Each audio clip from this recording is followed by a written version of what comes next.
So it's good to be here. Thanks. I see some familiar faces, some good friends from New York are here. Thanks for coming. I really wanted to talk to you about working with my silverback gorillas, as Deborah said. It's very similar to that, you know, working with big artists.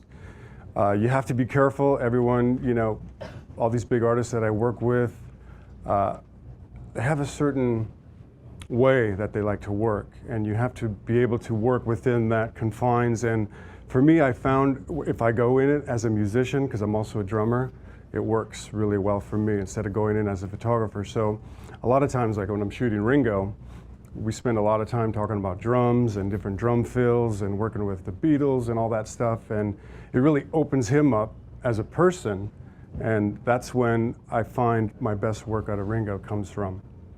So yeah, it's very important as a photographer, you know, we need to be people persons first. Stephanie and I were talking about this earlier. I always think that I should start throwing lenses around more on photo shoots, because that's what photographers seem to want to do, you know, like cool photographers throw gear, but actually it's the opposite of that. You need to be yourself. I heard a great quote once from somebody, and he told me, you know, just be yourself, everyone else is taken. And really, that's a good lesson for all of us. I try and bring my love of music and my personality into every photo shoot, and it seems to work. So there's really no magic formula. Everyone wants to know, wow, how'd you get working with these big artists? It really was a big snowball effect for me. It's a big word of mouth industry, and it's a small industry, so once you start working with certain artists, the word gets around, the phone starts ringing, and that's really what happened for me. But I'm gonna go back to that later and tell you how it really started. But I think what we'll do now is go through some images. You guys wanna see some stuff? Yeah. We'll see some photos. We'll talk about what I did for the photo, the lighting, and all that stuff. I'm sure you're interested about the technical aspect. And we'll stop a little bit, and then I'll go back to my beginning and how it started for me in photography. So let me ask you before we start. You're all photographers, right? Most of you. What kind of level are we? Are we intermediate photographers, pro photographers? Where are we at? Intermediate? Pro? We got some pros in the house? Pro without the money. Pro without the money. That's funny. Yeah, we'll talk about that too. Yeah, the industry's constantly changing, so we need to be ahead of the game and find new ways to market ourselves. So, you know, that's why I came out with the book and the lithographs, you know, selling gallery stuff. That's a big part of my business now. So these are all things that we have to grow and learn and adapt and change with. And also, you know, I just bought some new D4s, and they have the video camera in it. And I keep thinking, do I want to start shooting video? You know, I'm really against that. I have videographer friends, and I don't want to take away their work. And I feel like videography and photography should be separate, but I know it's just coming together, so I think maybe I have to start doing videography. So that's another thing that I was going to talk about, you know, growing my business, doing small movies or music videos. So there's all sorts of ways to grow your photography business and, you know, hopefully increase sales, because I know it's hard out there now. So what do you say we start on some images? We all know this guy, right? Everyone wants to know, how did you start shooting Ringo Starr? Well, I'll tell you. Sheila E. is a really great friend of mine, and I started shooting her CD covers about 10 years ago. And then in 2003, you can see her drum kit in the back. She started touring with Ringo. She called me to come out on the road and do some photos of her, and that's when I met Ringo. And he asked if I'd do some work with him. Of course, you know, you don't say no to Ringo Starr. So this shot is from my very first shoot with Ringo, and this is probably the third frame. Just, hello, how's it going? You know, we were talking about drums and this and that, and then click, click, click, and I got that. And he liked it so much, it was actually his cover for the next year's tour book. So it was a really good start with him. And about a year later, on Thanksgiving, I'm sitting around with a bunch of friends and family at my house for Thanksgiving, and I got a text from Ringo's publicist. It said, Rob, congratulations, you're now Ringo's official photographer.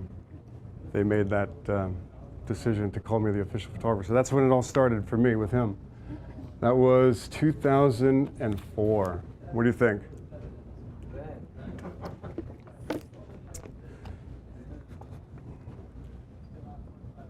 Ringo has a little birthmark right here, and I always retouch it out. He doesn't know that, but right on the top of his head. All right, here we go. Sarah McLachlan, we all know her, right? This was a photo shoot I did in downtown Los Angeles in the top floor of the Oviatt building. And it was just an unguarded moment with her. We were joking around, talking about different things and drinking some champagne, so she was kind of loose. And I said, Sarah, just give me one of these, like 40s glamour poses. And she kind of mocked me and was laughing about it, and I just clicked it, and that was it. And that's the shot she loved, and we ended up using that for a lot of things. Lighting on the back, I had my Dynalights at that time, just one in the back. You can see lighting the back of the couch, and this stained glass. And then one right up here, I have a 5-foot Octabank light that I use for everything. I just love that Octabank light, just right here. Simple as that. I'm not very technical on my photo shoots. I don't like having a ton of lights. I'm not metering. I just set up lights and think, kind of give it an average of where I think it needs to be and start firing. And, we'll look and make adjustments and then move on. I don't like to spend a lot of time with lights and posing and getting artists to, do certain things. I kind of just let the photo shoot flow and see where it goes. I think when two artists get together and you start collaborating, it can go somewhere that you may not be able to predict. A lot of art directors want to tell me, hey, let's do this or do that, and I'll do this and that, and I'll fulfill what the art director wants. But a lot of times, after we get the shots that we feel fit what the art director is looking for, I'll say, hey, let me try this. Let's do this. Let's go this way. And 99% of the time, they'll end up going with the shots that we create after the art director has his shots. So it's kind of interesting. I think it's important to let the artists create and collaborate together. So I love doing that with artists like Sarah. She's into it, and you get stuff like that. Dave Navarro. We rented a hotel suite in a hotel in Beverly Hills and just did a bunch of photos. This one I had my pro photo, just one pro photo with the 5-foot Octabank right here, right about where I'm standing right now, that way. You can see the fill light in his eye. And no retouching, I just converted it to black and white. High-res JPEG, no TIFFs, no RAW files. I'll talk about that later. I know everyone asks, you don't shoot RAW, you don't shoot TIFF? Nah, it's too much space. I don't like taking up all that space on my computer and hard drives. But anyway, we'll talk about that later. Christina Aguilera. Do we love her or what? This was at the Grammy rehearsals in 2005. She was singing James Brown, When a Man Loves a Woman. You know the song? It's such a great song, and she sang it so well. And I'm standing like 5 feet away from her as she's singing this, and I'm telling you, it was so powerful. Her voice, without the PA, just the voice, amazing. And she really sings into that mic, like her lips are all over it. And at the end of the song, she had lipstick all over the microphone. And she took a paper towel from the catering and she wiped it off and threw it in the garbage. And at the end of the day, I'm tearing down stuff and I'm walking out and I looked in the garbage and there it was with her lipstick on it. I took it home. I have it in my office. What's your wife say? It's funny because I put it in a Ziploc and it's just sitting in the office and people come over, what's that? And I tell them and they think I'm crazy, but it's funny. It's a good story. Anyway, we ended up using that for a Shure microphone ad. For an endorsement thing. And retouching wise, I think I colored her lips in a little bit because she's getting a little messy. But other than that, that's about it. One of my favorite series, Paul and Ringo. This was for the Beatles rock band launch in 2009. Apple hired me to do those photos of the two of them, and this is like the third time that I shot them together. I've done it a few times since, but I'm telling you, getting Paul and Ringo together, it's great, unbelievable. They're so nice. Paul always has a great story for me. Hey, Rob, I got to tell you about this. And the last time I saw him, he had a guitar pick in his pocket. He showed me and it had the president's seal on it. And remember when he played at Obama's thing last February at the Lincoln Center? Obama made special guitar picks with the president's seal and the date on them, and he gave one to Paul. So Paul's like, look at that. And Paul's like, you know, I met everyone in the world. As you can imagine, Paul McCartney meets everyone. And he goes, meeting Obama was the ultimate. It was the biggest thrill of my life. So it was really sweet of him to say. So this shot, this series, I had my backdrop set up. I had a 12-foot white seamless, you know, high key, so I had the backlight, you know, for the backdrop. And then one main, I had, I think, my big, large softbox right behind me, right here. And I had a little mark on the backdrop for him. It was all pre-lit, ready to go. My assistant had it all set up. Anyway, they come out, hey, Rob, how's it going? And they were like a foot in front of the mark. So I'm thinking, all right, they're going to be overexposed. I reached down to turn my lights down just a little bit, and Paul goes, oh, he's not ready. And he leaned in to kiss Ringo, and I just grabbed my camera and went, psh, without even looking. I was just hoping it would be in frame. And that's when I got that first shot. And then Ringo said, see, Paul, I told you he's fast. And they laughed. And then I clicked the second one, and those two are that series. That was it, simple as that. This is actually shot 3 and 4, I'm sorry, 1 and 2, and shot 3 and 4 was this. 3 is gone, 4 was this, and this was the shot that USA Today used on the cover for the Beatles rock band release promotion. Anyone see it? Do you remember it? 2009 USA Today cover, above the fold. Very exciting for me, it was good. And after the shoot, I did probably 30 frames from that shoot. I don't like to shoot a whole lot with them, make it easy and quick. They love it. They love coming in, getting out. You know, and I usually know within the first 5, 10 frames I have it. So we were done. We went on to something else, and then later when we were tearing down, I looked down, and on my white backdrop, I have these footprints from those guys monkeying around. It looked like an old Arthur Miller dance step thing. I thought, wow, what a cool piece of art, the Beatles footprint. So I cut it off, and I saved that little section. It's in my studio, sitting up in the corner. I've never done anything with it, but it's there. I think someday I'll mat it and frame it. It'd be pretty cool. What do you think? Cool piece of art, right? Anyway, shooting Paul and Ringo, I can talk about this more later if you're curious, but I'm telling you, seeing those two together, and I think for them, they know that as far as the Beatles, they're it. They're what's left. That's what we have left, those two guys. And they don't take it lightly. They take that position very seriously, and they know what it means to the world and everyone. We're all affected by their music, right? Uh-oh, more lights. Less lights. But they take it very seriously, and I think for them it's kind of a lonely world too, knowing that they're the last two left. And eventually we know it's going to happen, you know, one of them's going to go, and then there's going to be one left. I think it's going to be really scary for that last one. You know what I'm talking about? You can kind of get what I'm saying? So they really enjoy each other and their company right now, so it's good to see, and it's good to be with them and capture these moments. Moving on, Questlove. You guys know who this is, right? Jimmy Fallon's drummer, band leader. This was in Gulf Shores, Alabama. I went to shoot the Further Festival. This is backstage. And I remember this photo. I converted it to black and white. And what I did was I cloned the couch. See the seat cushion and back? Because the one side, I don't remember which side it was crooked or something, and the button was not centered, and I thought, man, if I could only center those two buttons, it would just make that photo better. I don't know why. And I spent the time to just copy and flop over the seat back cushion. I think it makes it more symmetrical. I don't know what it was, but anyway, little trick, little tip. This one, just one light. I was traveling, so I just had one light, and for that one, I think it was my Dynalight. Yeah, I'm pretty sure it was my Dynalight. Just one head, one little softbox right here. Nothing more. Quincy Jones.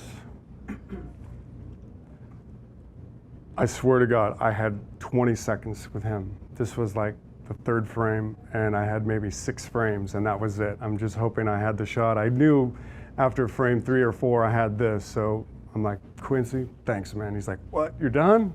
I'm like, yeah, that's it, let's go. It was at a rehearsal for a show that I was doing with Yamaha.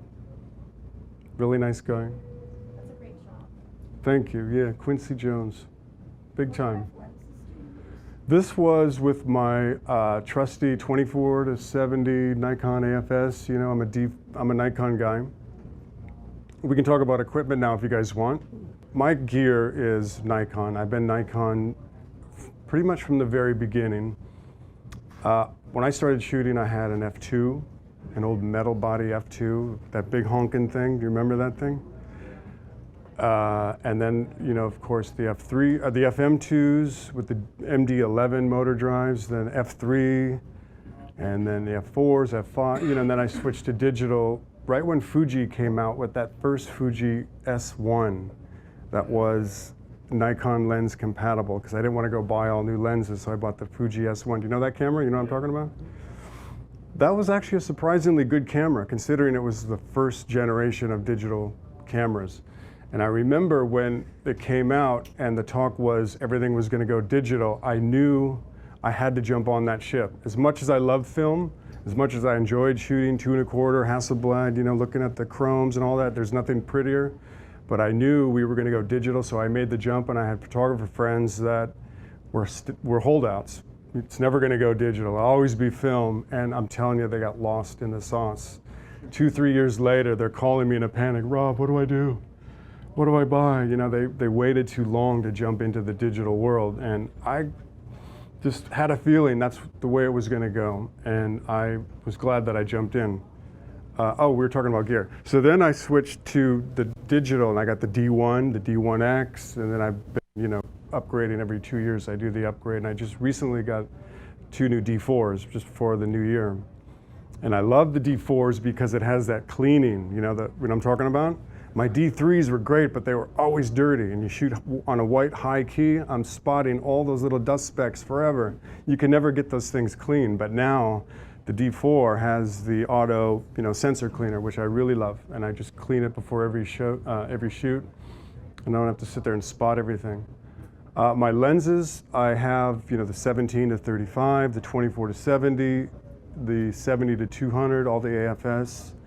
And anything longer I go and rent now, but I used to own the 600 F4. The AFS 600 was a great lens for football. And I kind of jumped ahead a little bit, but that was one thing I want to talk about. Before I was shooting music, I was shooting football. I was used to shoot for the NFL as an NFL contract photographer for close to 10 years, and Major League Baseball. I shot for Major League Baseball like 3, 4 years, but it bored the hell out of me, so I got out of it. Really boring. I mean, come on, if you guys love baseball, that's great, but sitting there shooting baseball, it's like 9 innings and you got like 3, maybe 4, 5 seconds of action if you put it all together. So it was very difficult for me to sit there and shoot baseball. But I had the 600 for that. And then once I got out of those sports, I ended up selling that and getting other equipment. And my lighting, I have some Dynalite stuff because those metal boxes travel really well. Very durable. The lights are very durable.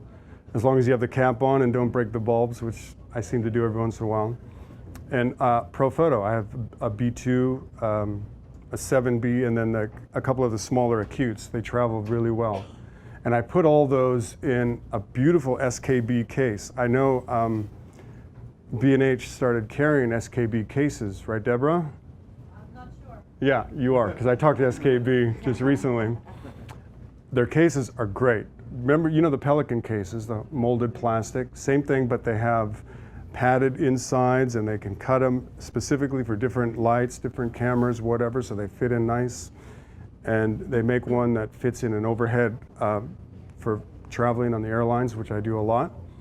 So I have one of those for my cameras and lenses, and then one for whatever lighting I'm traveling with. So either I'm traveling with my Dynalites or my Pro Photo, but lately, usually I'm just traveling with my Acute 600 and one head and a stand and my trusty 5-foot Octabank. I love that thing so much. So, yeah. You don't use speedlights? I used to use speedlights. I have used them, yeah. They're good, but sometimes when you travel and, you know, I just love the power of being able to go really high, full power on a pro photo. Sometimes if I'm shooting, like recently I was out with Aerosmith and we were doing a cover of Joey, the drummer, at sound check, and you know, I had all the lights behind him blasting as a backlight, and then I had to fill in as much light as I can. Sometimes a speed light just isn't enough power for that kind of lighting situation. Should we move on? More photos? Yes, please. Catering with Ringo. We eat very healthy on the road. Lots of fruits and vegetables, and you can see we got the Vitamix blender. And in the front on the left, you can see the little toaster. He has a baked potato every dinner. Baked potato, that's Ringo's thing. But whatever fruit, whatever vegetable you want on the road, you can get. And there's a guy that'll make shakes for you. Just tell him what you want in it. Beets, carrots, this and that. He'll make you a beautiful shake. We try and stay healthy. Drugs and alcohol are no longer part of the rock and roll scene. Oh, that's cool. This was at the Grammy Museum. They were having an Elvis exhibit, and Ringo wanted to go, so we went to go check it out. And I thought that'd be kind of a funny shot. The Elvis photos, they're from that photographer that traveled with him for like 2 months, and he just unearthed these negatives out of the basement. You know the story? Really a fantastic collection, unbelievable. Neil Peart from Rush. This was a drum kit that DW made for the Hockey Hall of Fame. So I was up there shooting him with this awesome drum kit. It's got all the different hockey logos on it. Neil's one of my favorite drummers. All right, so you want to know my history? Should we go there now, talking about drummers? So I started playing drums when I was 10. I'm a big music fan. Love music, love drums, love anything about drummers. I had all the drummer posters on my wall. Modern Drummer magazine, you know, I used to get the subscription. And records, I would just sit there and look at all the artwork, read all the liner notes. I would study the photography like you wouldn't believe. And I just always felt I wanted to be a part of that, either playing or shooting. I always felt they were connected in a way for me. Listening to the music and looking at the photos, it just somehow connected. And it made me want to be a part of it. And I just did what I had to do to follow that dream, really. I just knew that that's what I wanted to do. That's where my world was really happy and fun and safe, when I was with the, you know, the headphones, listening to the new record, reading the record and studying the art. It just felt like that's where I needed to be. So really, that's what it was for me. So after high school, I went to Minnesota State University, studied business accounting, because my dad said, there's no way you're going to make a living as a photographer. And the funny thing is, a couple of years ago, I took my dad to Ringo's house to meet Ringo, and my dad took it back. He said, I'm sorry, I didn't mean it. And I took a picture of my dad and Ringo, and he carries it around in his wallet, and he shows everyone that he sees. Here's me and Ringo. It's funny how that all comes back full circle. But I do remember him telling me, it's a tough business, you'll never make it. And when I was probably 16 or 17, I started developing film in the bathroom, because I got tired of waiting a week for the film to come back from the drugstore. You guys know what I'm talking about? I grew up in a small town in Minnesota, so I had to drop the film off at the drugstore. A week later, it comes back, and you know, you write notes on what you shot and what exposures and all the technical data. I wanted to know what I was doing and how to fix or how to correct. It was really difficult. The kids today shooting digital have it made. Shoot a picture you can see right away, unbelievable. But back then, waiting that week drove me nuts. So I figured out a way to process my own film. I bought the book, the chemicals, you know, taught myself how to load the reels. You know what I'm talking about? Anyone done that? Come on, hands. Yes, right. How about anyone in here shot a roll of Kodachrome 64? Absolutely. Ah, beautiful, right? Was that 25? Also, the 25, but only on scenics. I couldn't do any action with 64, but listen, when I was shooting for the NFL back then, it was like early 90s up until like late 90s. They required everything photographed on Kodachrome 64. So we're shooting, well, anything, you know, any day game. The night games was different, Kodachrome 200, but the day games was all 64. And that was such a great training for me, learning exposure, with those old lenses where you didn't have a 6.3 and you didn't have a 4 whatever, you had to like kind of guess. You guess between 2.8 and 4 or 5.6 and 8. So it really made me know how to expose properly. So that's why now I just feel like shooting a high-res JPEG is good enough. I don't need to shoot a raw file to get all the highs and lows and all that technical stuff. Plus, a lot of the photos are the kind of stuff that I shoot. We end up throwing it in Photoshop and grainy and adding noise and whatever, making it rock and roll anyway. So I don't need all that raw data. Make sense? You know what I mean? I know what you Yeah, it makes sense. Plus, I don't like when I'm on the road having all that data to back up, shooting all those raw files, carrying a big hard drive. I don't like doing that. I have to keep my cards in my pocket, and I don't know. I think for me, it works for me, and I can't say it works for everyone, but I just love high-res JPEGs. That's it. Everything is pretty much high-res JPEG. If I need a finer or a higher res file, sure, I'll go to the TIFFs, shoot the TIFF files for product. I do my drum photos with high-res TIFF files, drum product photo or guitar photos. But for people and this kind of stuff, high-res JPEGs. Should we move on? Or do you want to talk more about gear? move on. Oh, I was talking about 64. Oh, yeah. So learning exposures was really important. So I think for all you young photographers, if I could give you any advice, learn exposures. Because a lot of times when I'm shooting, you have to go from like a dark backstage or a dressing room out to the concert, and it's bright. So I'm constantly adjusting. I shoot everything on manual. So you really need to know, at least get close within a stop of where you need to be, because you don't want to spend time looking, shooting, looking, and trying to figure. You need to have that in your brain. So whatever you need to do, shoot a lot. Just know, like right now, I know pretty much what my exposure would be to get a shot of this corner.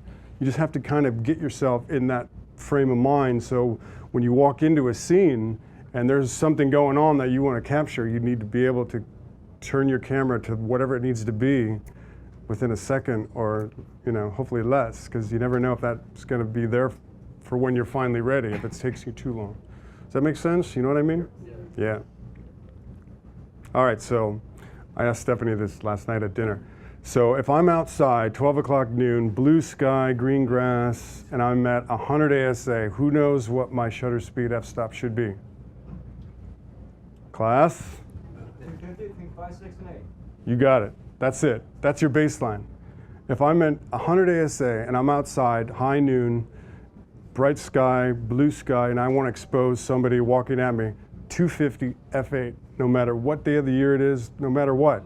That's just your exposure. So I use that as my baseline if I'm outside. Of course, inside it's totally different, but if I'm outside or if I go into the shade, I know I need to open up a stop or two or slow it down, but you can use that as your baseline. 250 f8, 100 ASA, bright sky. Make sense? Keep that in your brain. Keep that in there. It's important. All right, so let's move on. This is fun. I happened to be at Drum Workshop up in DW shooting artists, and it was the day before Ringo's birthday, so I had these guys sign a drum head for Ringo. This is Neil Peart, drummer from Rush. Abe Jr., Paul McCartney's drummer, and Perfect Circle drummer, Josh Freese. Really good friends. Ringo got a kick out of it. So this seat's reserved, but nobody showed up. Feel free to move forward if you want. Oh, this is an Aerosmith photo. Like I was telling you before, I had the one light, using all the light behind Joey. This one I had him come around the other side of the kit because I needed to get what they call a footprint shot of the drum kit. For modern drummer, they love to see how the drummer sets up all the drums, cymbals, etc. And if you look out on the runway, see the white piano on the end? That comes up out of the stage for the last encore when Steven Tyler plays Dream On. Really great, fantastic. I was really excited to get out on the road with Aerosmith.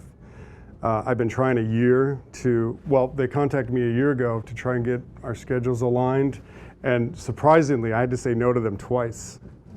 which is really unique for them. They usually don't get no's, but I was out with Ringo and I was out with somebody else I don't remember, and I just couldn't drop what I was doing to go out with them. So finally, when I get out on the road with Aerosmith, and I'd worked with Joey before, he's an old friend, so he introduced me to Steven. He couldn't have been any nicer, and I was so blown away how nice those guys are, really cool. And Steven is exactly what you see on American Idol.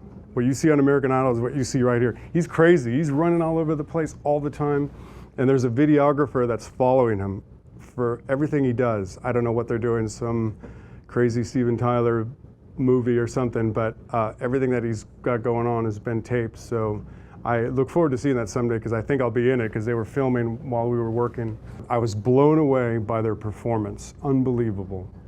Really amazing. These guys are pushing 60 and out there rocking like 20-year-olds. It's really great to see. Steven's up, down. Well, you know, you see the Stones, Mick Jagger all over the place. It's really great. And I know it's the music. You know, it's the music and the positive lifestyle. And, you know, now on the road, everyone's healthy and juicing and working out. So it's a really great environment to be working now. I love it, because I'm also really healthy, and you know, the drinking and drug days, there's bands that are doing that, but you know, the big guys like this that are really doing it successfully, clean and sober, man, it's the way to go. I'm not preaching. If you drink, I'm not gonna make you quit. So here's the band photo right before we go on stage. Steve in his clown outfit. And I noticed Joe holding something a little nefarious down there. See what I'm saying? Anyway, really great to finally get out with these guys. Something about that mustache, Joe. You're freaking me out, man. But let me tell you something. He's smaller than I thought, Joe. Steven's about maybe my height, my size. Joe's a little smaller, but when he's on stage with that guitar, he gets like a foot taller. It's weird. I can't explain it.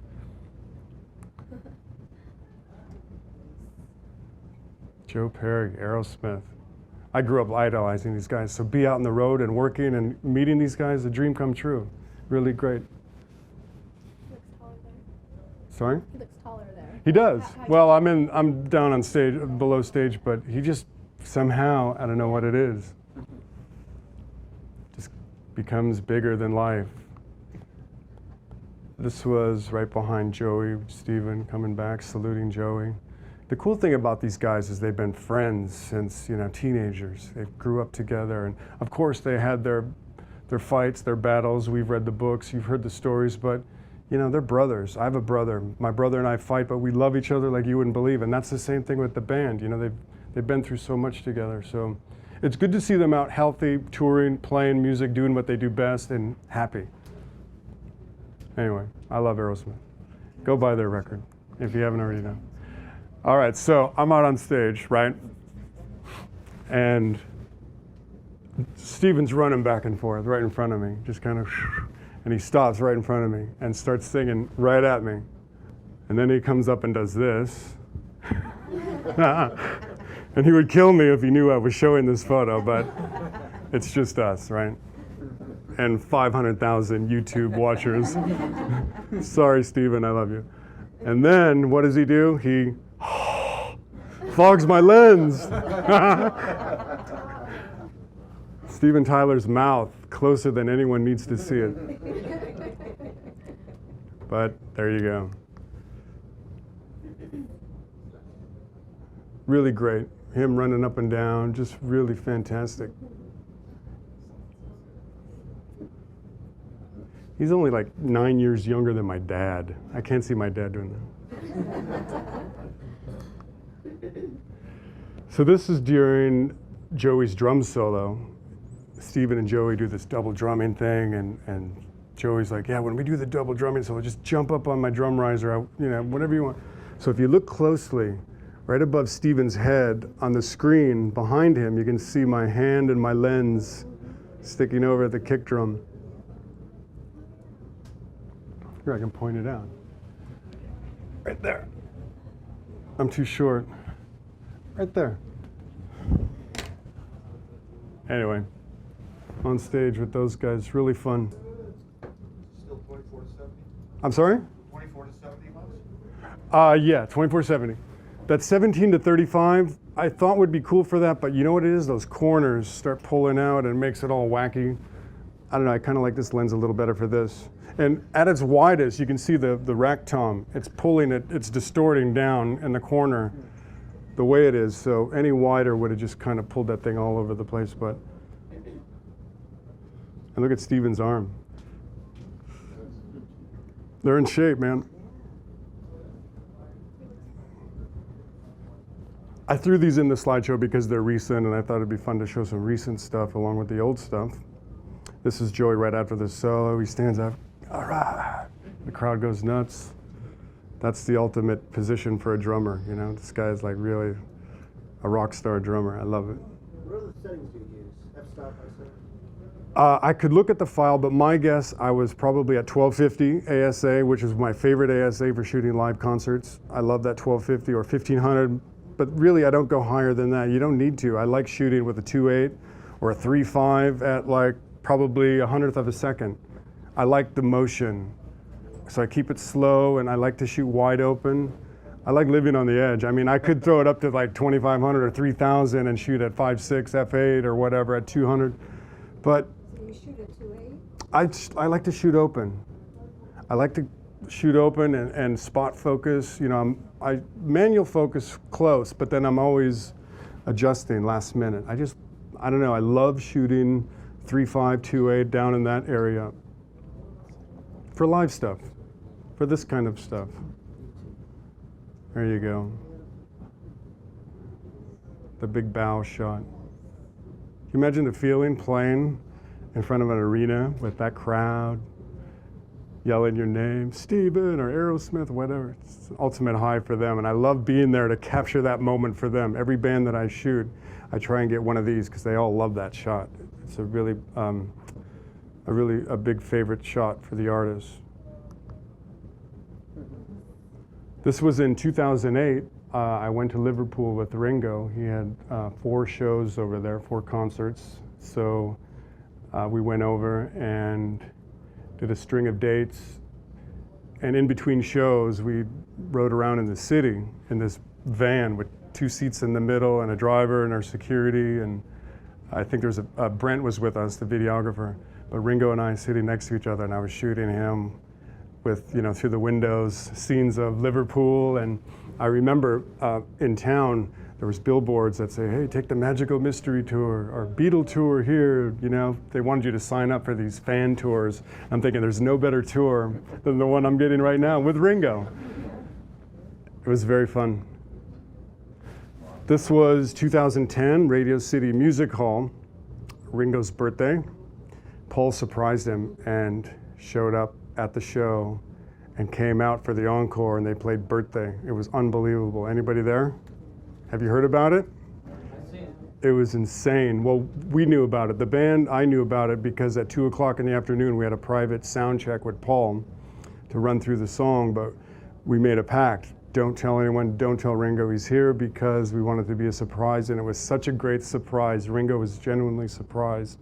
So at the end of the show, the regular show, Ringo comes out to say thank you, and they wheeled out a birthday cake, and everyone's saying happy birthday, cuts the cake, okay, good night, and he walks off stage.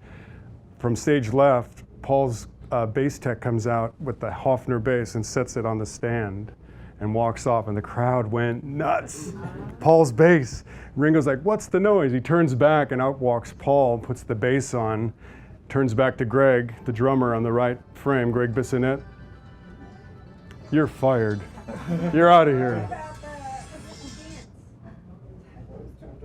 He turns and sees Paul putting on the bass, and Paul's like, yeah. And they kicked into the song. It was great. I'm telling you, that place erupted. It was like Beatlemania all over again at Radio City Music Hall. I've never heard louder screaming in my life.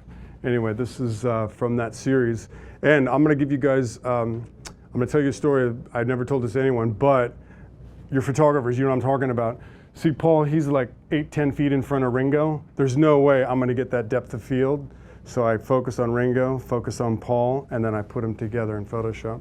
Because I wanted them both in focus. I have the original file where, you know, they're both in and out of focus, but for this shot, and you can kind of see where the split is, right along the side of the bass amp here. You can see where it gets a little fuzzy. But that's actually two shots put together. Otherwise, Ringo would have been out of focus like Greg is on the right. But who wants an out-of-focus Ringo? Because I know when he would say to me, Rob, I'm out of focus. That's terrible. But he likes that.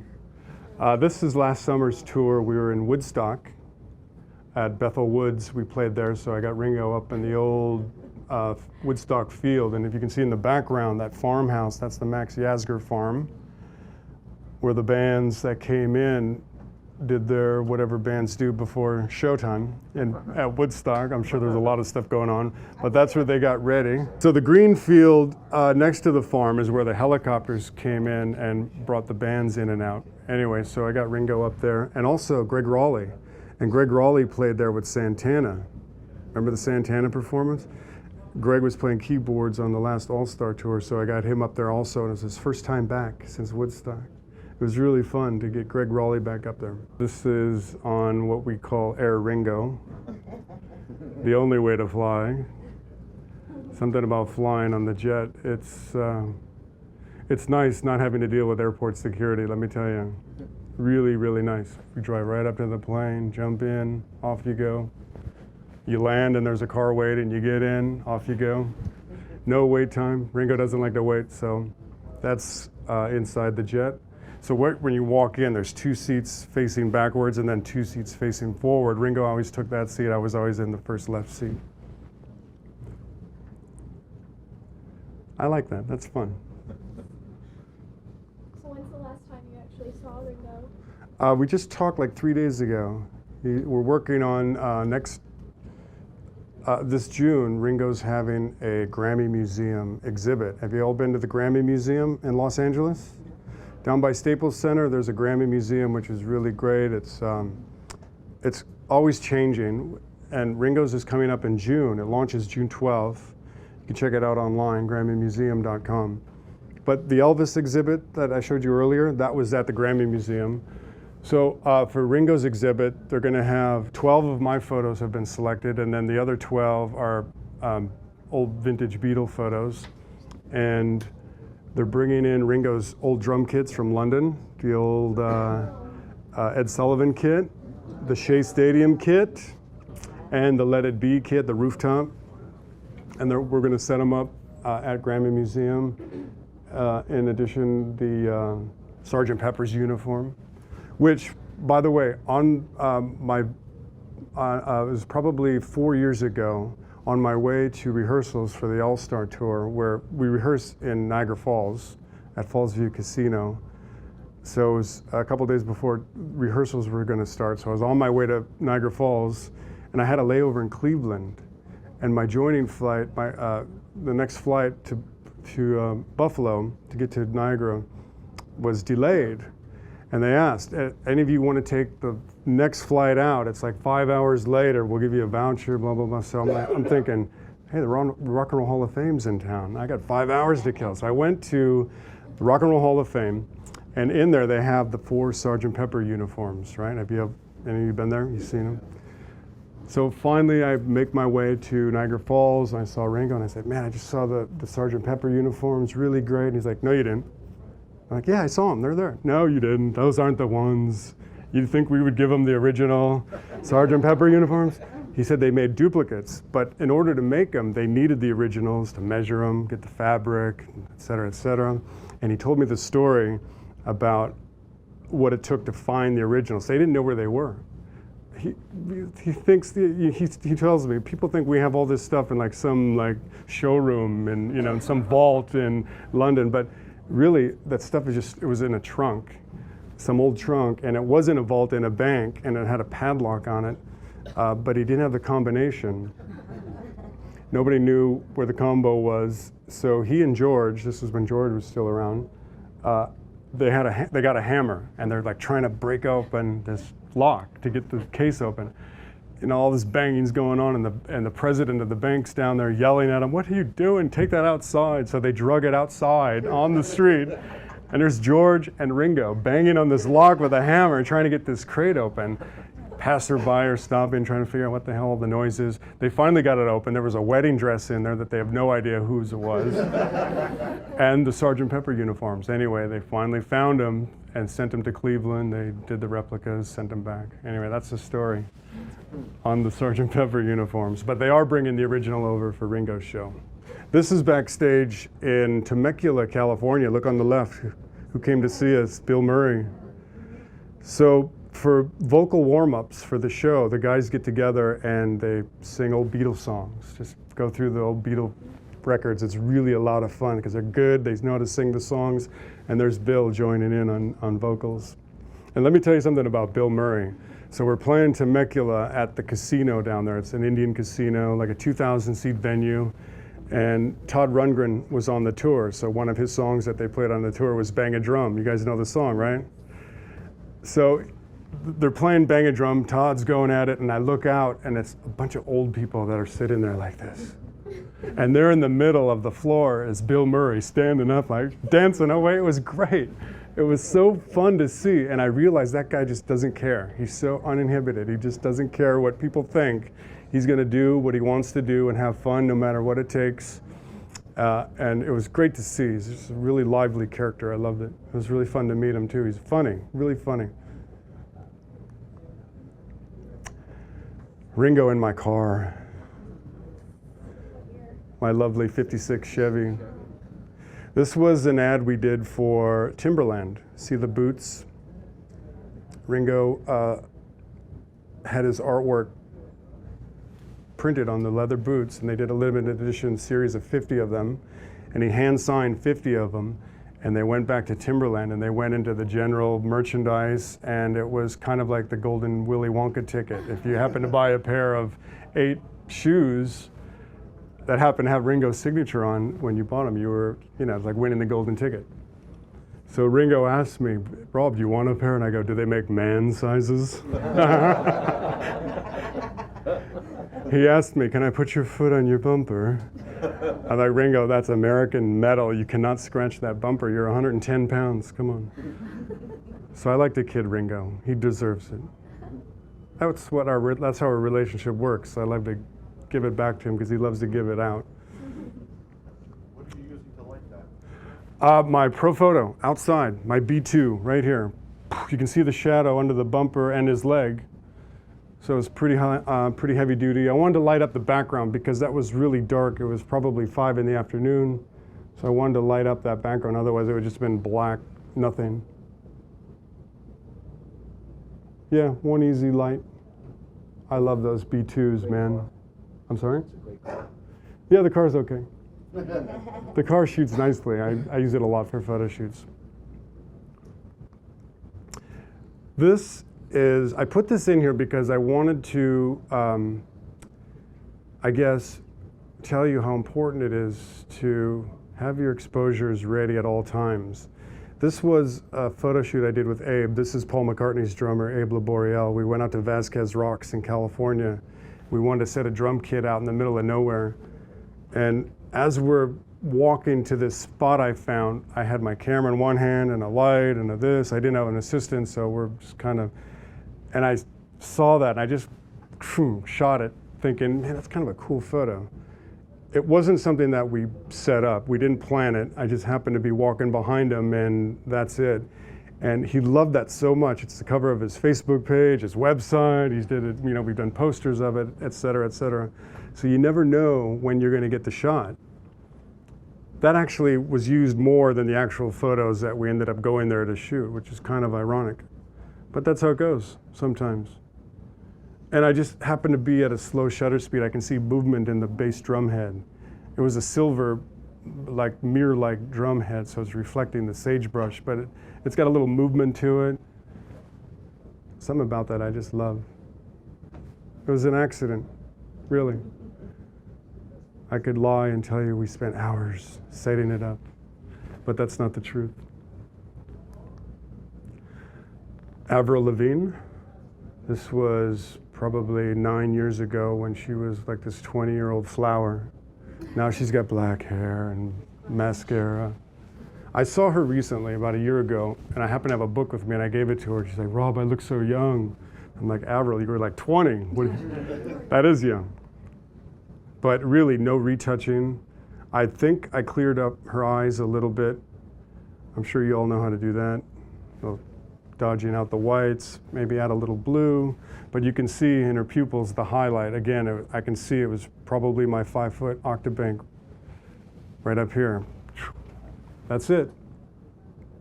Oh, and I think I had a backlight. Look at the rim light through the background was like a wall of hanging chains. And what lens would that be? Probably my 70, well, back then it was probably the 80 to 200. I just got the AFS 2 version, but I had the 80 to 200. That's probably what that was, my guess. It doesn't look distorted, it looks nice and compressed. Billy Squier, great guy, good friend, really great guy. I spent 2 tours with him on the Ringo tour, and we became really good friends. This is in the basement of his apartment at Central Park. Great apartment overlooking Central Park. And he's got a house out in the Hamptons. I'm like, dude, you got it set. And he's like, my records from the 80s bought me all this. Really great for him. I'm really happy for him. He's a great guy, nice guy. And I'm a huge fan. I spent so many hours in my bedroom playing drums to his records, and then to be his friend. And he actually came to play for my book launch party out in the Hamptons. You guys were there. Out at John Barbados in East Hampton, Billy came to play, and it was really, really fun. We packed the joint, and that night the cops came and the city council said, no more shows in East Hampton. We shut the city down. I guess they have some new city ordinance where there's no longer live performance. I guess the villagers were upset. Anyway, converted to black and white. Available light, I remember there's a bulb hanging like right here behind me, probably at like 2000 ISO. I would have to look at the file to guess anymore, but that's probably what it was. With his Fender Strat, that's worth a lot. He has a really great guitar collection. Like, we're talking like $250,000 Les Pauls. You know what I'm talking about, Steve, right? This is what happens when you get too close to Ringo. Actually, it was in jest. He was just kidding with me, but that's what it would look like if Ringo swung at you. An unguarded moment. I thought it'd be cute to show. What do you think? Yeah. There's the car again. This is Brooke White. Are you familiar with her? She was on American Idol season like 3 years ago. Really great, talented. I loved her to death. Really awesome. We did this shot out in Encino at the Encino Country Golf Club golf course, and in Los Angeles, like twice a year, and it lasts for about 2 weeks. We get these fields of yellow flowers, and they're there for 2 weeks, and then they're brown and ugly for the rest of the year. But I happen to know that the flowers were up, so we went up there to shoot that and brought the Yamaha keyboard. This is for a Yamaha ad. Yamaha is one of my big clients. I'm their chief photographer, so I get to shoot all their really great artists. Elton, Barry, Avril, you know, Sarah McLachlan, you know, all the really great big artists. Paul McCartney is a Yamaha artist. So it's a good account, really, really great client. And they love that. They love my work, and we have a really good thing going. So don't call them and steal my account. But Brooke White, and just backlighting was the sun, and again, my B2, probably on full power, right in the front. That's it. Nothing more. All right, this is probably one of the coolest stories I'm going to tell you. 2006, the Rolling Stones were playing in Los Angeles. I called Ringo. I said, hey man, Charlie's in town. The Stones are here. Let's get you and Charlie together. Oh, Rob, that would be great. So I didn't have Charlie's number at the time. I have it now, but I called Jim Keltner. You can see Jim in the mirror, the guy with the glasses. Jim's played on like thousands of records. You've heard him a million times on the radio. He's played all John Lennon solo records, and I know you know who he is. But anyway, Jim called Charlie and said, we want to get you guys together for a photo shoot. He agreed. Jim and Charlie arrive at the house the next day at noon, our preset time. I'm waiting with Ringo in the driveway. The car comes up, Charlie jumps out, Ringo! Ringo yells, Charlie! And they start running towards each other like the classic love story on the beach. It was so sweet. And I just started shooting, and I just motor drived a whole series of those guys, hugging, kissing, well, not kissing, but loving. And then we went in the house and hung out and played drums, and it was really great. And then Ringo looks at his watch later, oh, it's 3 o'clock tea time. So we go sit out by the pool on this little table, me, Charlie, Jim, and Ringo, and I'm sitting with the 3 biggest drummers of the world right here. It was so thrilling for me, I couldn't believe it, it was great. And if you look in the mirror, you see Jim, but the other guy with his back to us, that's Brent Carpenter, who's been with Ringo for like 20 years, and he videotapes everything, working on this really great movie that's gonna be coming out who knows when, but he videotaped the whole thing, and I remember sitting there with those guys, and he's walking behind us, circling us, taping the whole conversation, so I'm so glad he was there. I'll forever be immortalized at that moment, but it was really great to see them two together. So what I did is, when it was all said and done, I leave and I'm driving home, and it really hit me, like, wow, you really have a great set of images here. Wow, unbelievable. It really sunk in, I really got it. You get the Stones and the Beatles drummer together, and this may never happen again, who knows?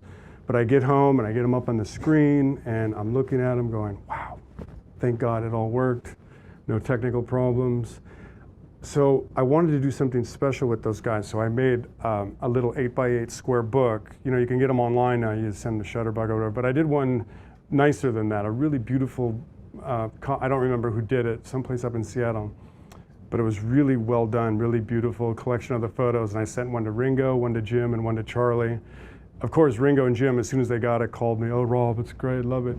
But 2 months later, Charlie called me on my cell phone, and I'm sitting in Florida at a pool, and I was on vacation, I look, and it's a London number or something, and maybe it's Ringo, so I answered, and it was Charlie. Hello, Rob, it's Charlie from the Rolling Stones. I'm like freaking out. It was such a big moment for me to have, one of my biggest idols call me like that. And he's like, Rob, you made me look like a movie star. And he ended up using one for Rolling Stones publicity thing, which was really sweet. And anyway, it was a really endearing moment. And he said, anytime you want to come to a show, let me know. So I've been out on the road with the Stones, and it's really cool, man.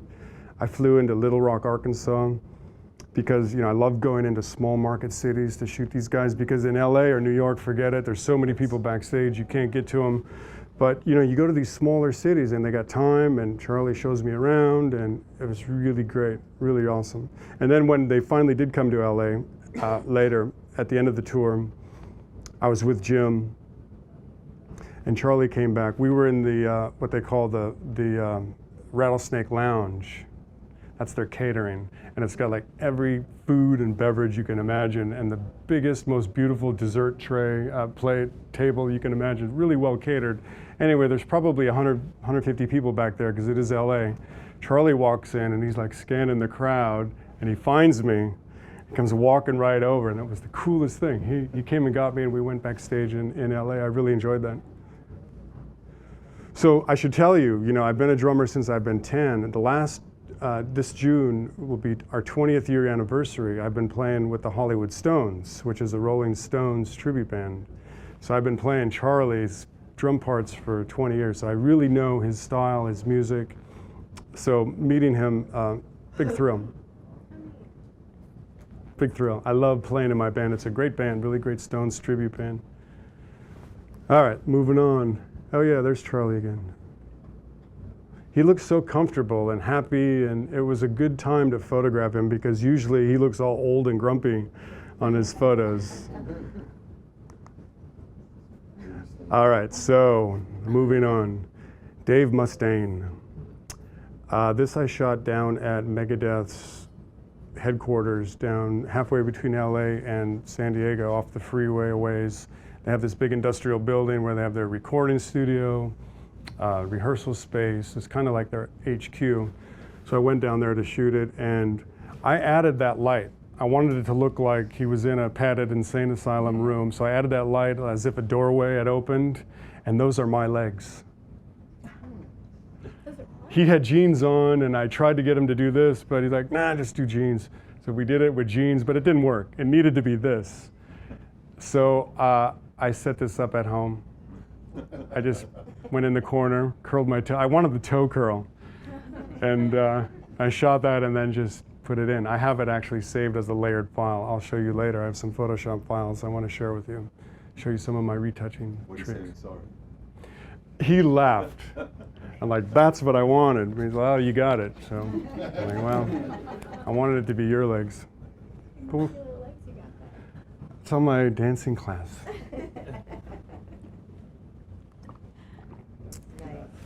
Eddie Van Halen, 2004, up in Boise, Idaho. Again, small market town. I love going around and shooting these guys where it's easy to get the access and they're much more comfortable. Again, this is one of those instances where I happened to be at the right place at the right time, and thank God I had the right exposure, because what you see happened within maybe 1.5 seconds, and it was gone. It was one of these, yeah, and up and gone. I have two frames. The one right before, his knee's off about half an inch, but then this one, and then it's gone. What it was Alex, his brother, just finished this huge drum solo, and Alex was standing up doing this, and he was saluting his brother, facing the drums. So I'll tell you what happened this photo shoot. I got up there, and first of all, when I went to check into my hotel, because I got up there at like noon or something, I went to the hotel first, and I'm checking in, and I'm signing my thing, and I look up, and it said Rob Shanahan, Van Halen photographer. That freaked me out, because I'm such a huge Van Halen fan. Anyway, so I get to the arena at like 5 for sound check, and the band shows up, and Eddie at 5 o'clock is walking around with a big, huge jug of wine. We're talking about the big round ones with the hole for your pinky, like the winos drink out of. It was crazy, really crazy. But Alex and Michael and Sammy, everyone really great. And again, they said, anywhere you want to go on stage, we want you to do your thing. So I know, being a musician, I know where to go, I know where to be, I know where not to be, and I know when not to do those things. So this was an instance where I just came around the front of the drum kit because I wanted the shot of Eddie with the drum solo.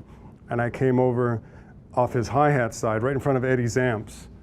And Eddie walks on, and I knew something was going down, and that's when that happened. And I knew when I shot it, I thought, okay, if you got this, you have a really cool, iconic photo.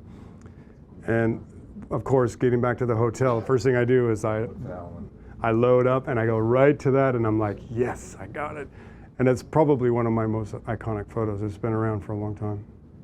It gets used. You may have seen it online. And I always thought it'd be cool to go back up to Boise and find who all those people are in the first 5 rows. They would probably want a copy of it. Fun. And I remember after sound check, Michael and I hit it off really well. It turns out he's also a car collector. He has 57 Chevys. I'm a 56 Chevy guy, he's a 57 Chevy guy, but like 15 minutes before showtime, he's like, Rob, come on. So I was backstage with him drinking Cabo Wabo tequila with Sammy and Michael. It was crazy. That was back in my drinking days. I don't do that anymore. Nothing, life, that's what gets me high. And this, being on stage with Edgar Winter at the Bospop Festival in Weert, Netherlands. Really great show. Ringo was playing there. Edgar was in the band. This was 2010 All-Star Tour. 2011. And Edgar's legally blind. So whenever he goes out on the edge of stage there, I always feel like, okay, if he goes down, it's me. I have to go pick him up because these guys are playing. They're not going to get down there. And there's no security on stage. They're all down in the pit. But somehow he finds his way down there. God bless him. And I just love that shot. 80,000 people or whatever it is. The big Weert Festival. Bospop, that's what it's called, in Weert, Netherlands. A lot of fun. I enjoyed that tour. This is the band Godsmack, You guys know those guys? Serious metal band. It's not too difficult to get those guys to snarl and yell. This was my Dynalite. I remember back then I was traveling with my Dynalite, just one head, no reflector, no soft, just boom. And that was it. Probably shooting at like, 1/25th or 2/50th at f8 at half power. Jason Mraz, yeah, we were shooting in his dressing room, and I went back to the bathroom and I saw the shower and I said, hey, here's our shot, get in. All right. I'm like, turn the water on. Okay. I didn't think he would. He turned it on and that was it, really. I think we spent like 2 minutes photographing that. It was nothing more than that. Probably, my guess, I was shooting without any lighting. I think it's just an available light, high ISO. But in Photoshop, I played with the colors a little bit. That tile wasn't that green. I think I did the green. Joe Walsh and his Maserati that does 185.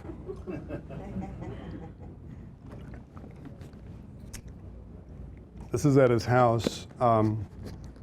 I called Joe because I was putting together volume 1, and I had shot Joe before. In fact, I shot Joe's wedding like 3 years ago. He called me to shoot his wedding, and I'm not really a wedding guy. I've shot weddings for friends, and I've actually done 3 of the LA Clipper cheerleaders' weddings. I'll do special people's, special friends' weddings, but I don't really market myself as a wedding guy. Anyway, Joe called me to shoot his wedding. I'm like, really? You want me to do your wedding? He's like, who else? So I did his wedding, and Ringo was the best man, and Billy Gibbons from ZZ Top, with the beard, was the officiant, Reverend Billy. So it was a really crazy wedding, really fun. I enjoyed that wedding. Anyway, I called Joe because I wanted Joe in the book. I wanted something at the house. So I get up to the house, we're trying to think of what to do. He's like, I don't know, how about the car? You want to go shoot the car? And it was under a car cover, and I lifted the back up, and I saw the license plate. I'm like, that's the shot right there. You guys know what I'm talking about, the song? My Maserati does 185. And so he tried to get does 185, but somebody already had it, the personalized plate. So he contacted the guy, and the guy wanted like stupid money for it. So he said, I'll just get this one. The guy thought he was gonna get lucky and get some money out of Joe, but Joe decided to go this route. Anyway, this was, again, in this glass, you can see the round, my 5-foot Octabank. I love that thing. And right here, Pro Photo, just one hit, boom. The neck's a little hot. I see a little flash burn on the neck, but that's okay. It's rock and roll, right? How many shots did you take? Probably 20. 25, 30. The whole headstock on? I do have with the whole headstock. You know what this is? Because my book is 10 by 13. Right. It's cropped a little weird. So I ended up losing. It was either that, and also in the book, it's on the right side. And if I got the whole headstock, I was losing the license and the Maserati in the gutter of the book. So I decided to shift over. But good point. I wanted to get to me, that shot is the license plate and the Maserati, and Joe, not really the point of the guitar, but I do have, if you want to buy it. I have that shot full and in beautiful full red color. John Dolmayan, drummer from System of a Down, always trying to come up with something creative and different. I just blurted out, hey man, let's throw a drum kit in the pool and shoot underwater. Oh my God, yeah, I love it. And that's what he said. Yeah, that's it. So I called Tama, his drum company that he endorses, and gave him the idea. Said, yeah, send me a drum kit. We're gonna throw it in the pool. And they're like, whoa, what? We're not sending you a drum kit to throw and destroy in the pool. So I ended up going on eBay and buying this thing for like $300, some cheap old Tama drum kit. And I kind of figured everything was just gonna float up above on the water, but everything just kind of sat down, but the floor tom. So I just punctured the bottom drum head with a knife, and it filled with water, and it sat down. And I thought, man, it's kind of cool with it down on the ground. I thought it was gonna be floating and I would be underneath shooting. And I shot this with an underwater Nikonos camera. And I remember shooting I did a roll and ran to like the local 1 hour lab to process it, to see, because you have no idea what your exposure is down there, who knows. And I'm looking at it, and I'm thinking, man, this shot's missing something. So I called my old friend Alana, said, get your bikini and get over here. Look closely in the back. So we get her in the pool, and that's when I knew we had the shot. It needed that little something back there. Steve, you know what I'm talking about. So I really don't remember what my exposure was, but I remember wanting to do it with 12 o'clock, overhead sun, probably the best time to shoot into the pool. But I realize, now you can see his nose is pretty hot.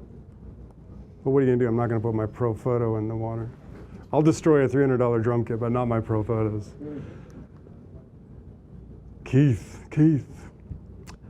This was at the Joint, which is like a 200-seat rock club in Los Angeles.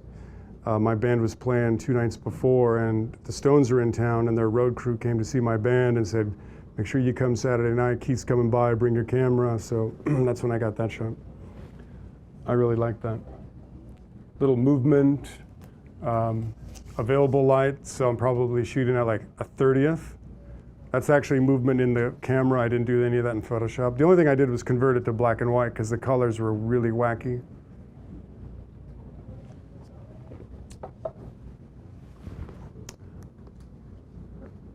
This was a record cover I just did in the fall for, the title of the record was The Cut. The Cut. And the band was called Musica. And they called me and said, yeah, we want something, The Cut. We don't know what, maybe a razor blade or something. So this is one of my stylists that works at my studio. She's got great lips, by the way. No retouching on the lips or the teeth. So we just colored her lips, put in the blade, and I did the skin as a black and white layer in Photoshop, and then, that's how I got the colored lips, black and white face. And this I shot high-res TIFF, because I knew I really liked it and I wanted to go massive. I'm thinking I might go with some big, massive billboard or something with it. What do you think? Do you like it? Yeah. It's got a good feel to it. It'd be a great t-shirt. Yeah. Good t-shirt art. And no, I did not Photoshop that razor blade in there. She's actually holding it in her mouth, but I did it first. I tested it, and surprisingly, you can do that without getting cut. And her lips overhanging on the left of the frame, you see it? It looks all dangerous. And I thought about adding some blood, but nah, it looks cooler without. It was fine, she was safe, don't worry. No animals harmed. Mick Fleetwood, this was back in 2004. I've been doing a lot of work with Fleetwood Mac since then. I like this shot, Mick down below, he's like 6'6", he's a giant. So it was really easy to get that distortion at 28. I was standing up on his subwoofer cabinet that he had behind him.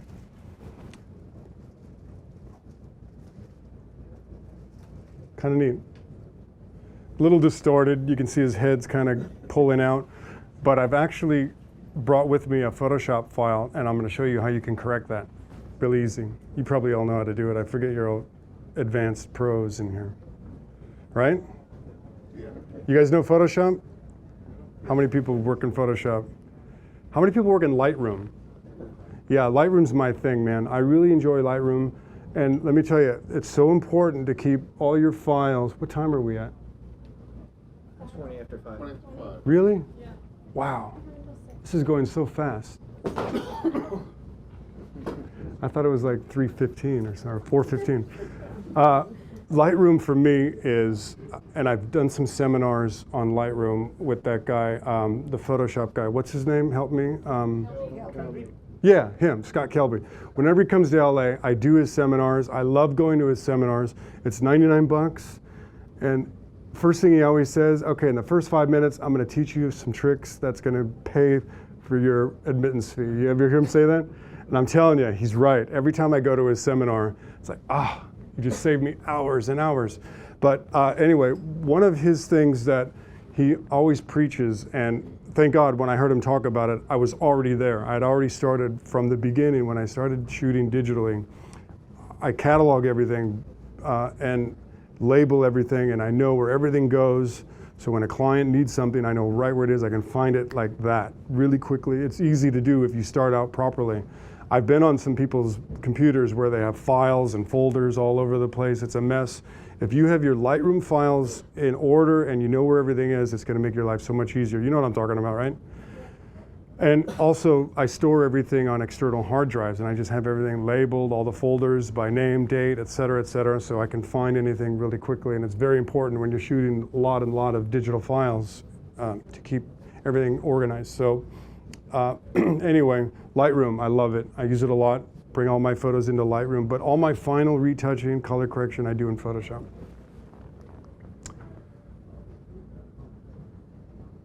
I love this, Natalie Cole. Really sweet. I've shot her a few times, and she's just a really sweet, lovely girl. I think I just cleaned up her eyes a little bit. One light right up here. I pushed it a little bit just to brighten it up.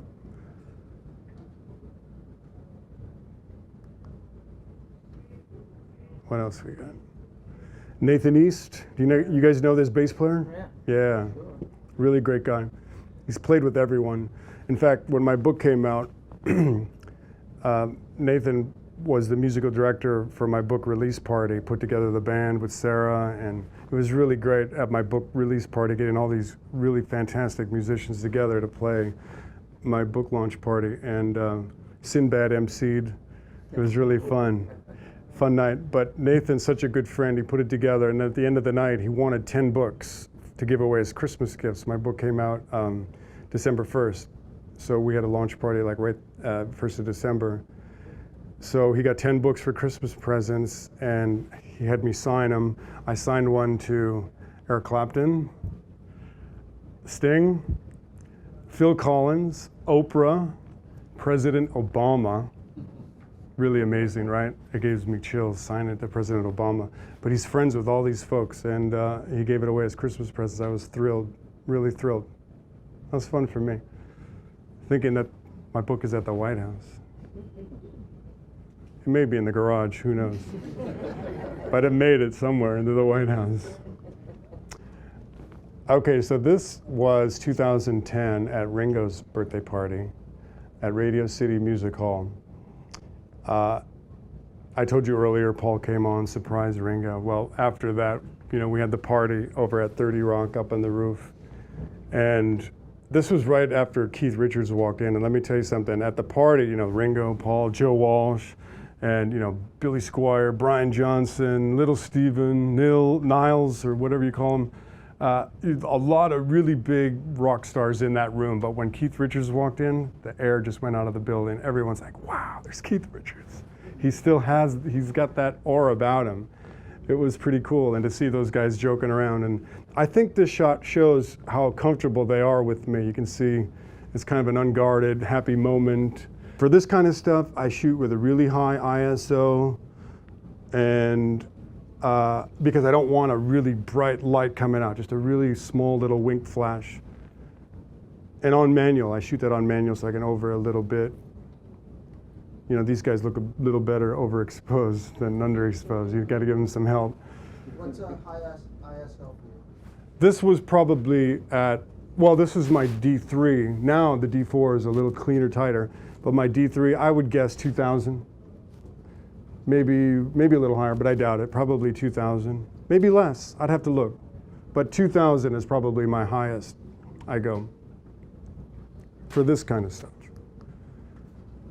This was Ringo's record cover for Why Not, the record that came out in 2010, 2009. And I shot this in his driveway with a white backdrop, simple, and I can see in his eyeglasses the rectangle. So I had my big, large rectangular softbox right above me, and I had my camera on my case, and I went to move something, and a wind gust came out of nowhere, knocked my light over into my camera that was sitting on my case, and my camera hit the driveway. I'm like, oh no, and I look at it, and I had the big scratch on it, and Ringo goes, It gives it character. I'm like, thanks, pal. So it's funny because I just sold those D3s on eBay, and I don't know, if you're like me, you don't really think about your gear when you're working. I'm not rough with my gear, but I'm I don't baby it. It's a working tool for me. But, it goes from the chute into my SKB case, into a plane or the hotel, and I don't really carry it out, getting it damaged. So they're in pretty decent shape considering that I use them for a couple of years. But when I was looking at them, when I'm taking the pictures for eBay, I think I put them on eBay. Yeah, eBay. And then I'm looking at them trying to, describe the scratches and everything. And I almost told, in the description of the camera, scratches from Ringo's driveway. But I thought nobody would believe it anyway. So I thought, never mind. But you could still see the scratches. Back at Bospop Festival, the fun part about this photo, well, I'll tell you how I did this first. So right before the band comes out, I did a walk across, behind the drum kit. I just want to kind of see what was going on. And I realized the photo from this was the crowd. I didn't want to be in the pit because then it would just be, I could have shot it in LA or somewhere, just with the band, with the usual background. But I thought, man, that's the photo right there. So I went over to Ringo, who's waiting to get on. They were on in like 30 seconds. And I went and told Ringo, I said, this is the shot, the crowd, you. She's like, yeah, good idea. So after the second song, because he comes out, sings the first two songs, and then he gets back up on the drum kit. So after the second song, we had prearranged. He would turn around, and so he turned around, and there I was up on the drum riser, and I got that. And I love it. It's such a great shot. But the fun thing is, if you look close at all the photographers in the pit, they're all looking at me like, how the hell did that guy get up there? And who is that? What's he doing up there? That makes it fun for me, getting those angles that nobody else will get. This is back with the Charlie Ringo hangout at Ringo's house. And this moment, again, talking about being at the right place at the right time, you can't see it in the photo, but right in front of them is a drum kit. And Ringo just got done playing and showing us something, and he's like, Charlie, show me something. So he stood up and went like this to hand Charlie the sticks as Charlie was walking back to get behind the kit, and he grabbed it, and I just hit it right at that moment. And it looks like we posed it with the sticks, but really it was just one of those half a second moments that I happened to be ready for. So you always have to be ready with your gear and lights and everything. Back at the birthday, I'm kind of running back and forth. I hope you're okay. All right, so this was the birthday. After the song, they came down and bowed, really great. So right after they did the bow, they walk off stage, go up to the dressing room. So I jumped on stage and followed them up. So it was me, Ringo and Paul, and Yoko. Yoko came up, and Barbara, Ringo's wife. It was just us in that room, and Ringo's like, Paul, you surprised me. You really surprised me, and it was really cool. And Paul gave him his birthday present. So you always wonder, what does a Beatle get another Beatle for his birthday? So he hands him this wrapped photograph. Ringo opens it up, and it's a picture of a stone. Ringo's like, oh, I love it. Picture of a stone. And Paul's like, no, that's not the present. I'm having the stone actually sent to your house. And it was the keystone from the Louis Sean Odeon, which they played in 1964 in London. They're tearing the building down. Paul called the contractor, the construction company, who's ever doing it, said, I want that keystone. He remembered it when they played there. It's this ornate, beautiful, hand-carved stone. So they, crated it up and was having it shipped to Ringo, but it wasn't going to make it in time. So he had somebody take a picture of it so he could show Ringo what was coming. And it was very funny. Ringo's like, a stone, I love it. No, the actual stone is coming. So on the back of the photo, Paul wrote it out. Ringo, this was the Louis Sean Odeon. We played twice in 1963. So I had Paul turn it around so I get a picture of him with the inscription. It's really special. That'll be in the Ringo book someday, all this other photos that you haven't seen. But it's cool being with those guys in those kind of little private moments. I get to hear all those good stories. Oh, that's actually should come before this. This is right after the song. They came and hugged. Ringo turned to the crowd and threw his sticks out, and I saw him go, and I'm like, oh, those are worth something. Somebody's going to be really happy, whoever gets those. Oh, duplicate, sorry. I threw this one in here because this one I'm literally inches away from his ride cymbal, just right up on the drum riser. I thought it was kind of cool to see the action up close of Ringo. Slower shutter speed, you can see the stick movement. But it shows the kind of access that Ringo gives me. I love it. You know, up on the drum riser with him playing, it's nothing better. You can really feel the groove. This is Roger Hodgson, lead singer from Supertramp. You guys hip to that guy? Yeah. You know the band? Yeah. Amazing, really great, really, really great. I grew up listening to those records. Breakfast in America, one of my favorite records. This was at a bridge down in Southern California near Temecula. And it was an overcast day. That sky I dropped in from another photo. It was just a clear gray sky, never good, never pretty. So I photoshopped that in. And there was actually a building on the left in that pasture on the left of the frame. I just took that out too. Sorry. He ended up actually using the photo of him walking back, because I had him walk to me and then back and then to me like 3 times. I just thought maybe one of those times we'll get that magic shot. He ended up using a shot of him as he was walking away, which I shot on the back of his tour book that year. It was cool. It was a cool shot of him walking away.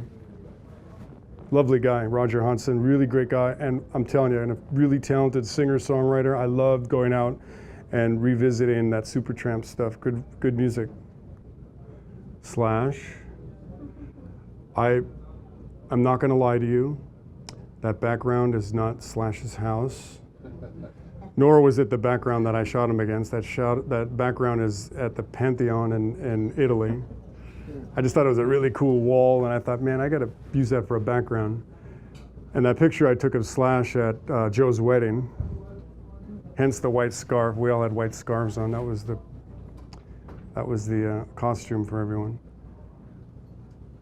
So I put it together. I cheat a little, every once in a while. But it works, right? It works. It's okay. Sting, all right. Quick story on this. They called me to shoot their last rehearsal before they launched on their big world tour. This was, I think, 2009. Do you remember? You'd know. You see, like 2009. So I went up to the Pepsi Arena in Vancouver, and they rented out this whole arena for their tour rehearsals. They'd been up there for like a month. Anyway, I went up the last couple days before the launch, and so they would run through the set over and over again, fine-tuning the set. So it was the police and like their road crew and me in this big, huge arena having our own private show. It was really cool. So I talked to Sting about this bass. This is his original 57 Fender bass. He's had that forever, and it's his favorite instrument. And you know, he could own whatever bass he wants, but he uses that same old bass. I love it. He actually caught me having a little moment with his bass. I'll tell you the real story. They were on break, and he had it on a stand backstage underneath, and I was just up close photographing, looking at it, and he surprised me. He came around the corner, and I kind of felt like he caught me cheating with his wife or something. And he goes, "Lovely, isn't it?" That's when he told me the story of the bass. Back on the Motley Crue tour, this was a poster that DW ran that got reprinted like 3 times because every kid in America had this on their wall, which is really great. And look closely. See the white panties? Isn't that funny? Tommy can get away with that. Tommy can get away. This was at soundcheck, and at the time, the fire marshal was there. You know, they got to see all the pyro to approve everything. I'm like, that's our shot. Let's get the pyros going. So that's a little lighting trickery, trying to get that exposure of the flame and the exposure on him and the drums. You can see it's blown out on the fire, but that's okay. I wanted to see him, not the fire. And I like it because on the fire stack on the far right, it looks like a little devil horn coming in. That's so Motley Crue. This is something I just did in the fall for Toto. Toto's coming out on the road this summer for their 35th anniversary tour, right? Toto, you guys love Toto, right? Yeah. Really incredible band. And they wanted to do something iconic, LA. They were thinking Griffith Park. They were thinking this. I'm like, no, this. And they loved it. It's really great. I love it. the Hollywood sign. And this, I was just having them walk, and I was walking backwards, my assistant behind me, actually one person watching for traffic, my assistant carrying my acute 600 on a stand, just holding it up above, and I was shooting probably full power. You know, my Pro Photo 600, I love that thing, really good. And that's what that is all about. There's only one street in LA that has that unobstructed, it's, I don't remember the name of the street, Las Palmas, I think. Don't quote me on it, but I think that's right. But on the other side, that's actually Sunset Boulevard there where you can see the bus. On the other side, and like 3 blocks up, it changes to Beechcraft, or Beechwood, I'm sorry. Beechwood is actually the road that you take up to the Hollywood sign. But on the south side of Sunset, it's Las Palmas. Here's a really fun Photoshop trick. I took his tattoos and duplicated them on the street. You can see the foreground. This is Xavier Muriel, the drummer for Buck Cherry. He really thought that was really cool. You can see the tattoo and the Mother Mary up in the shadow on the left. That was like on his upper arm here. That was a lot of work. Taking him off his arm and turning him and getting him to do, you know, the stretch and having the right angle of the street. Oh, we're back at, remember I said we went up to the dressing room? Here you go. Yoko, Ringo, and Paul. This is the last photo in the slideshow. This is Phil Vassar. You guys are familiar with him? You hip to him? Country artist, really great country star, Phil Vassar. I was out on the road with him in Vegas, and we wanted to do a really cool piano photo. So I thought, man, let's get it out. Let's get out of Vegas, go out to the Red Rocks. I knew this cool street road that winds in the back. So after his show, 2 in the morning, we took the tour bus, loaded the piano. That thing, actually, the legs come off and fits underneath the tour bus. And we drove out there. It's like an hour outside of Vegas, and waited for the sun to come up. I wanted that really long piano shadow. See it? So like 5 in the morning, the shadow comes up. We go to the bus, knock, knock, wake up, here you go. So he comes out rubbing his eyes, and I said, this is what we're gonna do, and he does it in like 3 frames, and that was it. Yeah, he does that live. He jumps up on the piano. I wouldn't have asked him to do it if I didn't know he could, but I knew he did it because I saw him do it live during the show. He's up there singing and jumps off, and it's really spectacular, so I thought that'd be a good shot to do. So there you go. And that's it for the slideshow. Thank you. For more information, please visit us online, give us a call, or stop by our New York City Superstore. You can also connect with us on the web.